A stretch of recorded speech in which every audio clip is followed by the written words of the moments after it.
Hello everyone. So আজকে আবার আমি চলে এসেছি একটা ভিডিও নিয়ে। সেটা হচ্ছে ন্যারেশন চেঞ্জের। আমরা আগে শিখেছিলাম যে ডাইরেক্ট ইনডাইরেক্ট এবং সেটা টাইম টেন্স অনুযায়ী কিভাবে পরিবর্তন হয় ডাইরেক্ট থেকে ইনডাইরেক্ট করতে গেলে। আজকে আমরা যেটা করব সেটা হচ্ছে অ্যাসার্টিভ সেন্টেন্সে ন্যারেশন চেঞ্জ কিভাবে করতে হয় সেই ক্লাসটা আমরা আজকে করব।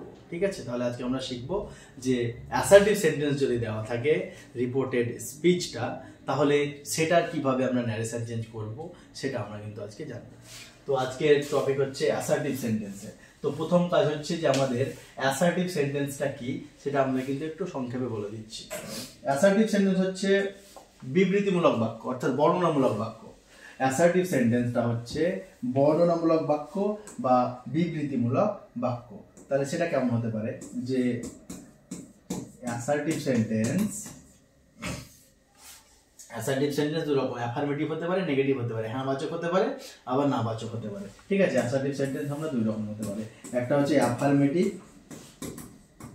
অ্যাফার্মেটিভ, যেটাকে আমরা হ্যাঁ বাচক বলে থাকি, মানে যেটা আমরা পজিটিভ দিক। আর একটা হচ্ছে নেগেটিভ, অর্থাৎ নাবাচক বাক্য। অ্যাফার্মেটিভ এবং নেগেটিভ দুটো হয়। তাহলে আমাদের প্রথমে যে অ্যাসার্টিভ সেন্টেন্সটা কিভাবে চিনবো, যে অ্যাসার্টিভ সেন্টেন্সে আমাদের সাবজেক্ট থাকবে, তারপর ভার্ব থাকবে, তারপর আমাদের অবজেক্ট থাকবে, আর আলটিমেটলি লাস্টে আমাদের থাকবে ফুল স্টপ। এই ফুল স্টপটা কিন্তু আমাদের লাস্টে সেন্টেন্সের শেষে থাকবে। তাহলে সাবজেক্ট, ভার্ব, অবজেক্ট এবং ফুল স্টপ দিয়ে যদি কোনো থাকে তাহলে সেটা হয়ে যাবে আমাদের অ্যাসার্টিভ সেন্টেন্স। ঠিক আছে, নাউন প্রোনাউন দিয়ে শুরু হবে এবং তারপরে ভার্ব থাকবে, তারপর অবজেক্ট থাকবে এবং লাস্টে ফুল স্টপ থাকবে। ঠিক আছে, তাহলে অ্যাসার্টিভ সেন্টেন্স। এবার অ্যাসার্টিভ সেন্টেন্সে যদি আমাদের থাকে তাহলে আমরা সেটার ন্যারেশন চেঞ্জ কিভাবে করব তার কিছু রুলস আমরা দেখে নেব। এক নম্বর বলছে যে স্পিকার বা বক্তা এবং দ্য পারসন স্পোকেন টু, মানে যাকে বক্তার কথাটা বলা হচ্ছে সেটা অপরিবর্তিত থাকে। অর্থাৎ যেটা আমাদের ডাইরেক্ট স্পিচে থাকবে সেখানে প্রথমে আমি বলেছিলাম যে একটা স্পিকার থাকবে এবং আরেকজন যেটা থাকবে, কাউকে যদি বলা হচ্ছে একটা কথা, রাম সেড টু রহিম বা রাহুল সেড টু রিয়া, তাহলে যে রাহুল বলছে কাকে বলছে, রিয়াকে বলছে। তাহলে রাহুল হচ্ছে স্পিকার এবং কাকে বলছে, রিয়াকে বলছে। তাহলে এটা কিন্তু পরিবর্তন হবে না। ঠিক আছে, যেমন আমি যদি বলি এখানে যে রিনা said to her friend, এই যে এখানে তারপরে কমা, ইনভার্টেড কমা দিয়ে শুরু হয়ে এখানকার শুরু হয়ে যাবে রিপোর্টেড স্পিচটা। তাহলে রিপোর্টিং ভার্ব যে এটা সেড টু, কাকে বলছে কথাটা, রিনা বলছে তার বন্ধুকে। তাহলে হার ফ্রেন্ড যেটা আছে, মানে এটা হচ্ছে স্পিকার, এ হচ্ছে স্পিকার, আর যে স্পোকেন টু এটা হচ্ছে spoken to, person spoken to, এটা হচ্ছে সেই ব্যক্তি যাকে কথাটা বলা হচ্ছে। তাহলে এটার কিন্তু পরিবর্তন হবে না, এটাই বলছি, যেটার কিন্তু কোনো পরিবর্তন হবে না। রিনার পরিবর্তন হবে না, হার ফ্রেন্ড এটার কিন্তু পরিবর্তন হবে না, যেটা থাকে সেটাই কিন্তু আমাদেরকে বসাতে হবে। ঠিক আছে, পরবর্তীতে কি বলছে দেখি। বলছে কমা এবং ইনভার্টেড কমা তুলে দিয়ে রিপোর্টেড স্পিচের আগে সংযোজক বা লিঙ্কার হিসেবে দ্যাট বসাতে হয়। খুব ইম্পর্টেন্ট জায়গা, যে আমাদের কি করতে হবে, লিঙ্কার হিসাবে। তাহলে আমাদের কি বসবে, এখানে বলছে লিঙ্কার হিসাবে আমাদের কিন্তু দ্যাট বসাতে হবে। লিঙ্কার হিসাবে দ্যাট বসবে অ্যাসার্টিভ সেন্টেন্সে। কোনটা, ইনভার্টেড কমা এবং কমা তুলে দিয়ে। আচ্ছা, পরে আসছে, আমরা এক্সাম্পলটা দেখাবো। তারপর বলছে যে পারসন স্পোকেন টু উল্লেখ থাকে, তাহলে যদি সে বা সেড টু এরপর যদি টু থাকে, সে বা সেড এর পর যদি টু থাকে, তাহলে ইনডাইরেক্ট স্পিচে রিপোর্টিং ভার্ব টেল বা টোল্ড হয়ে যায়। ঠিক আছে, যদি আমাদের কি বলছে এখানে, যে রিপোর্টিং ভার্বের পর যদি উদ্দিষ্ট ব্যক্তি বা দা পারসন স্পোকেন টু এর উল্লেখ থাকে, তাহলে যদি সে বা সেড এর পর টু থাকে তাহলে আমাদের টেল বসবে, না হয় টোল্ড। যদি সে টু থাকে তাহলে আমাদের বসবে টেল, বা থার্ড পারসন হয়ে গেলে আমাদের বসে যাবে টেলস। এবং যদি এখানে সেড টু থাকে তাহলে এটা বসে যাবে টোল্ড।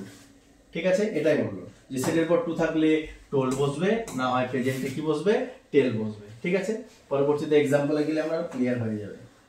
নেক্সট এক্সাম্পলটা দেখে নিই আমরা এবার কি বলছে। ডাইরেক্টে বলছে রাহুল, এই যে এখানে প্রশ্ন দেওয়া আছে যে রাহুল, আচ্ছা প্রশ্ন দেওয়া আছে রাহুল said to রোহিত, এই যে said to, Rahul said to Rohit I am happy, ঠিক আছে, এটা প্রশ্ন দেওয়া আছে। আমরা এটা পরের পেজে একটু করে দেখছি। রাহুল, প্রশ্নতে ছিল রাহুল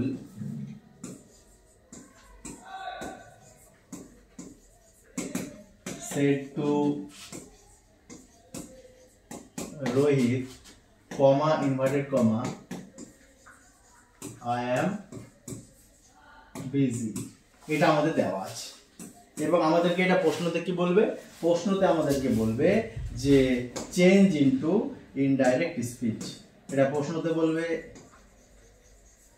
চেঞ্জ ইনটু ইনডাইরেক্ট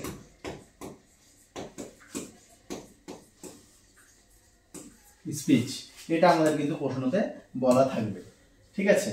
তাহলে এটা যদি আমাদের বলা থাকে তাহলে এবার আমরা অ্যান্সার করার সময় কি করব, আমাদের প্রথম কাজ বলেছিলাম যে রিপোর্টিং ভার্ব এবং রিপোর্টেড স্পিচ এই দুটো আমাদেরকে আইডেন্টিফাই করা।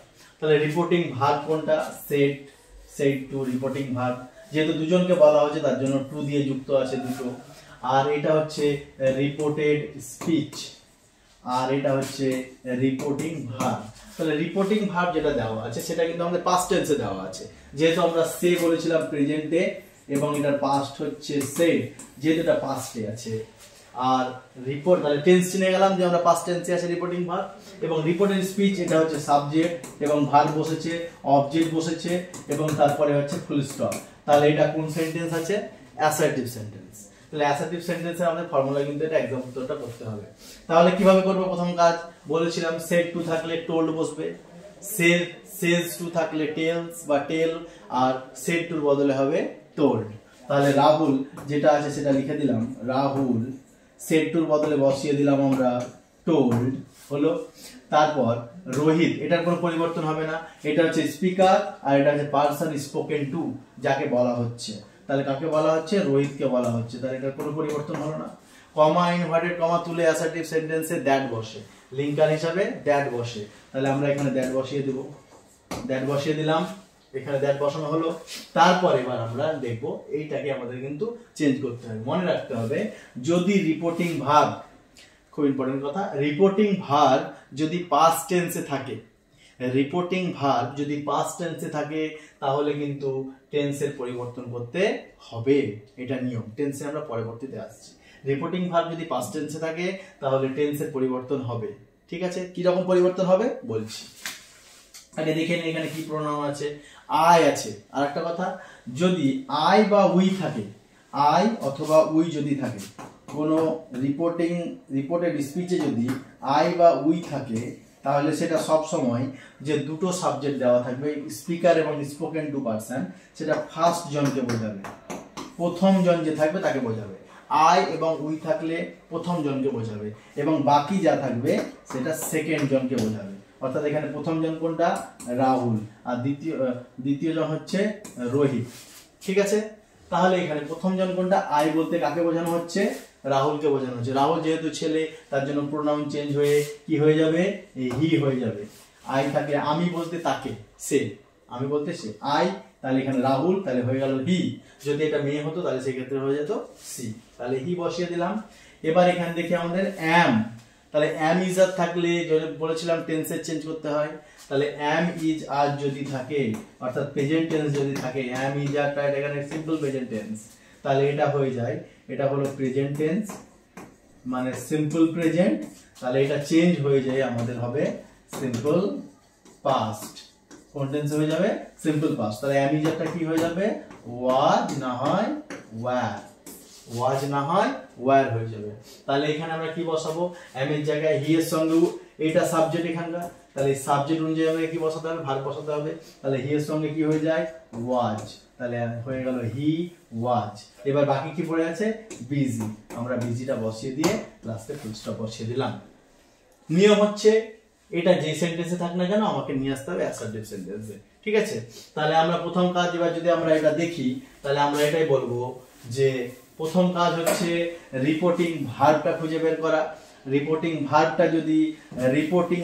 যদি আমাদের পাস্ট টেন্সে থাকে, রিপোর্টিং ভার্ব যদি আমাদের পাস্ট টেন্সে থাকে তাহলে টেন্স চেঞ্জ হবে, টেন্স চেঞ্জ আমাদের করতে হবে। ঠিক আছে, তাহলে এবার তারপরে যে পারসন স্পোকেন টু সেটা বসিয়ে দিলাম আমরা, এখানে বসানো হয়ে গেল আমাদের। টোল্ড বসিয়ে দিলাম সেড টুর বদলে, তারপর দ্যাট বসিয়ে দিলাম লিঙ্কার হিসাবে।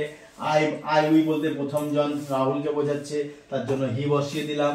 এবার যেহেতু এটা টেন্সের চেঞ্জ, প্রেজেন্ট ইনডিফিনিট টেন্সে আছে, অ্যাম ইজ আর থাকলে হয়ে যায় ওয়াজ ওয়্যার, তার জন্য সাবজেক্ট হি এর সঙ্গে ওয়াজ বসালাম, আর বাকি পড়ে আছে বিজি বসিয়ে দিলাম। ঠিক আছে, এইভাবে আমাদের প্রত্যেকটা কিন্তু অ্যাসার্টিভ সেন্টেন্সে চেঞ্জ করতে হবে। পরবর্তীতে দেখে নেই কি বলেছে।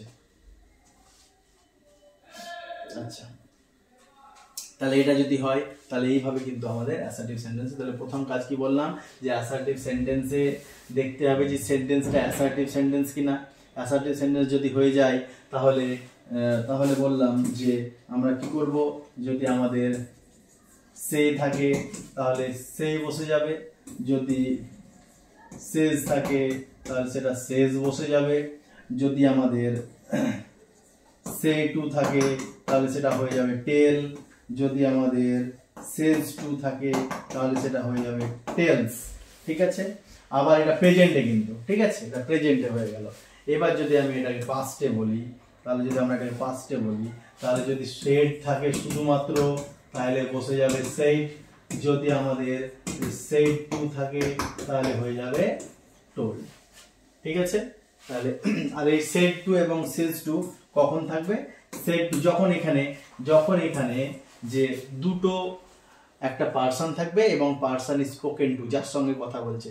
আমি দেখায় কথা বলতে পারবো না, আমার সঙ্গে যদি আরেকজন থাকবে, দুজন ব্যক্তি যখন থাকবে প্রথমেই রিপোর্টিং ভার্বের সঙ্গে যুক্ত, তখন সেখানে কিন্তু আমাদের টু থাকবে। ঠিক আছে, Rahul said to Riya, Suman said to her friend, এই যে দুজনের সঙ্গে কথা বলছে, তাহলে এখানে সেড টু আছে। আর শুধু সেড কখন থাকবে? আই সেড, তারপরে একটা কোটেশনের মধ্যে আমরা রিপোর্টিং ভার্বটা, রিপোর্টেড স্পিচটা রেখে দিলাম। ঠিক আছে, এই ক্ষেত্রে আমাদের এইভাবে কিন্তু অ্যাসার্টিভ সেন্টেন্সে আমাদের কিন্তু সেন্টেন্স করতে হয়।